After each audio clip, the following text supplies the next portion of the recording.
A family member told me recently, "You were right about Trump." I didn't know what to say. I just thought, well, that's different. But as they were walking out the door, they turned back and said, "But I still think I made the right choice." Right. So, not that different. But it actually is different, isn't it? It's not what I was hoping for, but it's not nothing. If you know that feeling of trying to reach people for years and getting nowhere, stick with me. Because this isn't about the facts or the arguments. It's about what happens to people when the evidence feels threatening. And we'll talk about why the facts keep backfiring, what's actually getting in the way, and what we can do to create the conditions where the evidence might finally make a difference. Welcome to the first episode of Leaving Room. If you're watching online, you'll notice the hourglass on my desk. I use this because these conversations can take time, and I don't want to rush them. But also, an hourglass never sends me notifications, and I like that. This is a video-first podcast. It's made for YouTube, but no matter where you found this, I appreciate you being here. I want to say up front that I am not an expert. I have a degree in psychology, but what I bring to the table isn't expertise. It's the ability to simplify complex problems and synthesize ideas and keep things accessible. I'm here to facilitate a conversation, not tell you what to think. If a system produces undesirable outcomes, partisanship, poverty, polarization, corruption, dogmatism, we'll talk about it. But we don't have to agree on everything. In fact, we don't have to agree on anything. Now, back to the family member I mentioned earlier, the one who said I was right and then pulled it back. That happened just a couple days ago. I'm still processing it. I'm still figuring out what it means and where we go from here. But it does represent genuine progress. It's not the outcome I was hoping for, but after 10 years of presenting evidence and pointing out contradictions, something is finally changing. I've seen more progress in the last 6 months than in the previous 9.5 years combined. So the question we're going to talk about today is what changed? What's working now that wasn't before? Why am I suddenly making inroads after getting nowhere for years? Well, to answer that, we have to look first at what didn't work. Now, I used to assume that people cared enough about the truth that if I presented the evidence well, it would do its job, because that's how it works, right? You encounter new information, you update your understanding, and you move forward. Simple. But that's not what I kept running into. And it's probably not what you've run into either. What I kept running into was resistance, refusal, actually. The stronger the evidence, the more defensive the response. Sometimes the conversation turned into a shouting match. Other times it just shut down. And for a while, I couldn't figure out why. So I started experimenting. At first, I thought the problem was information. If they just had the right facts, they'd change their minds. But the facts didn't land. They ricocheted. They had information. It was just different information. So I started looking back at where the information was coming from. I started pointing out media bias, suggesting different news outlets, encouraging people to try other sources. They responded by informing me that my sources were biased and I should try theirs.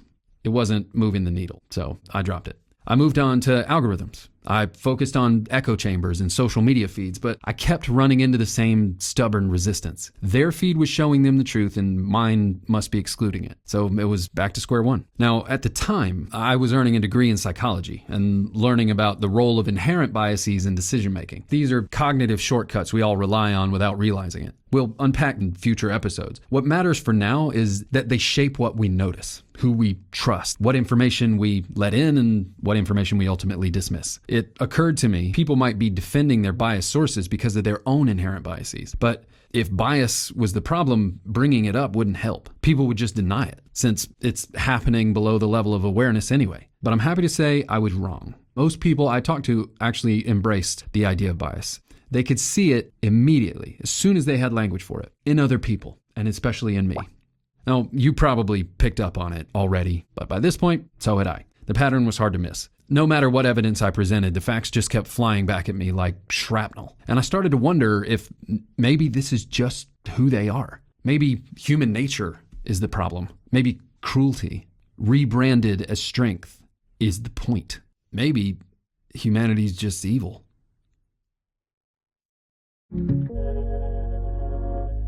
We all know someone who's become a completely different person over the last 10 years. They didn't just change their opinions, they changed everything. Tone, limits. Someone who defends things now that they would have been horrified by a decade ago. We tell ourselves it's because they were radicalized, misled, that a few bad actors tricked them into compliance. And that's true.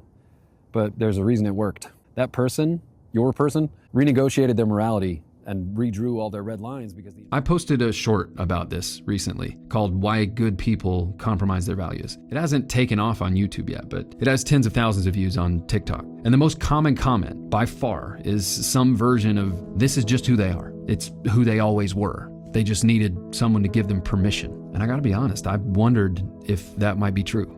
But it never really sat right with me because I grew up with these people. I was one of them. I shared their worldview. The people I was talking about in the video aren't stupid or evil. They're kind and generous and thoughtful, and they don't respond this way to everything. They can change their minds, admit when they're wrong. They take good care of people, even ones they don't like very much. They're calm and level-headed most of the time. At least they used to be. I mean, let's not pretend media bias and echo chambers and social media feeds aren't having an effect. They are. But when it came to topics like faith, politics, or morality, the rules were different.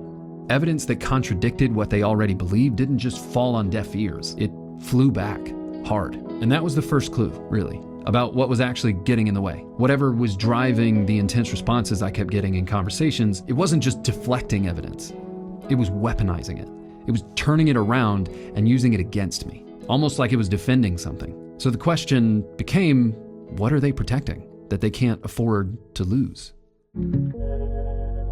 One thing that kept standing out in conversations with people was how angry everyone got when the evidence contradicted their belief. It was uncomfortable, but emotional responses aren't random. Anger isn't random. It's information. Psychologists disagree on how to categorize it. Some argue we should think of anger as a primary emotion. I'm not convinced, but like I said, I'm not an expert. So if you disagree, you can make your case in the comments. I'd love to hear it. And to connect, actually. But for now, I'm going to talk about anger the way most therapists do, as fear first. Here's how I think about it. Fear is kind of a shapeshifter. It behaves a lot like water. Water shows up in different forms, depending on the conditions. It might be solid, liquid, or vapor. Fear works the same way. Sometimes it fights, sometimes it flees, sometimes it freezes, but it's all fear. It's just showing up in different modes based on the conditions. And those aren't personality traits, by the way. They're biological responses written into our DNA. Our nervous systems are always scanning for threats, physical, social. And when a threat is detected, reason takes a step back and fear takes the wheel, which is a good thing if you're being chased by a mountain lion. But it's less great when you're just reading the news or scrolling the comments below a video or having a conversation with someone who sees the world differently. When reason steps back, fear steps up. And when that happens, fear has a few options. I like to think of them as directions of travel. When fear shows up as fight, it's moving toward the threat. It raises its voice. It intimidates. It postures. It tries to dominate the space. We see this in relationships, in politics, and we see it up close when we present evidence that contradicts people's beliefs. They get angry. Anger is one of the modes of fear, and it shows up when fear thinks there's a chance it can still control the situation.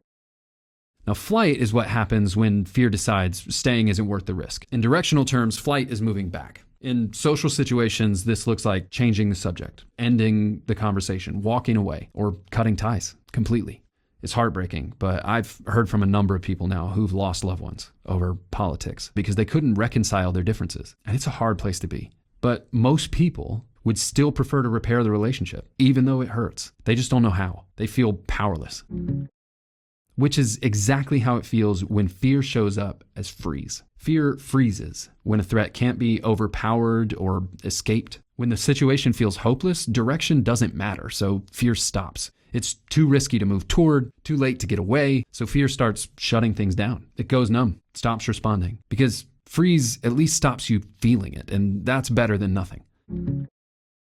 Now there's one more mode fear shows up in. This one is like fight in that it still moves toward the threat, but it doesn't try to overpower it. Instead, fawn tries to appease it. It agrees. It gives in. It complies. It does whatever it needs to do, says whatever it needs to say to make the danger go away. In everyday situations, this looks like people pleasing or going along with something even though you don't agree. And if you're paying attention to Congress right now, you can't miss this one. It's disappointing and kind of pathetic. I mean, I don't mean to shame them, but it's hard to watch. So if fear is driving the responses, the anger, the avoidance, the shutdowns, then whatever it's protecting must feel really important. Important enough that integrating new information feels more dangerous than defending the indefensible. And that's where belief comes in. Now, for me, this really crystallized in 2019. The lead up to the 2020 election had already started, and I was working in ministry at the time. I was also seeing, for the first time really, how fear is used to manipulate us. Not just in politics, but in advertising, in the media, in messaging more broadly. I was watching people I care about get taken advantage of, watching them compromise values I knew we shared. And at a certain point, I felt like I had to say something. So I started where most people do, with family, and that went nowhere. I thought it was the dynamic, that in their mind, I was stuck in my old role. I was the child and they were the older, wiser adult. But that didn't fully explain it. And my grandma's voice kept ringing in my ears. She used to say, some people grow up and some just grow old. She said that because she was mad at my grandpa. But she was still right. And I got the gist. Older doesn't necessarily mean wiser. But I couldn't press the issue outside of family without creating division. So I left my job.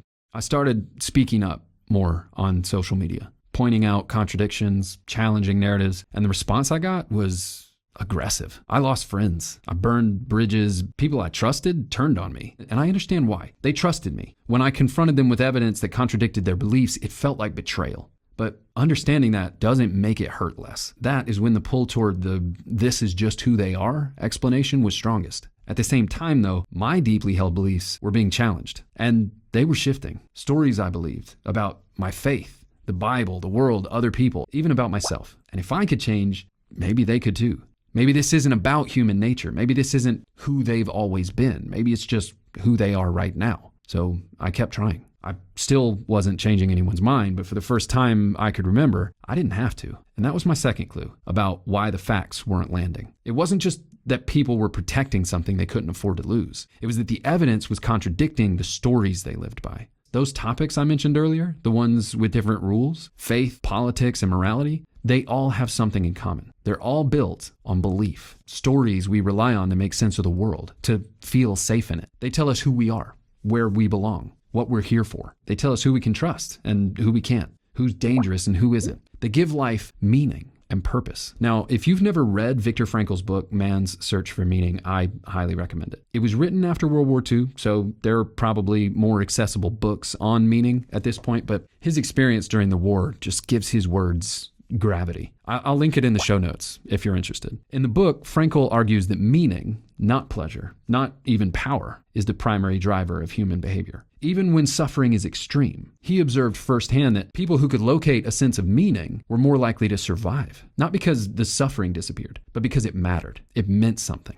He makes a clear distinction between pain that destroys people and pain that's integrated into a larger narrative. When suffering is stripped of meaning, it becomes unbearable. But when it's tied to purpose or identity or responsibility, people can endure far more than they expect. And that insight matters here, because when belief systems collapse, they don't just take opinions with them. They take meaning and purpose too. And once I felt that cost in my own body, once I started letting go of my own stories and feeling the void they left behind, the uncertainty, the anxiety, things started to make sense. I realized that the evidence wasn't bouncing off because people didn't want to accept it. It was bouncing back because their subconscious knew what it would cost them if they did.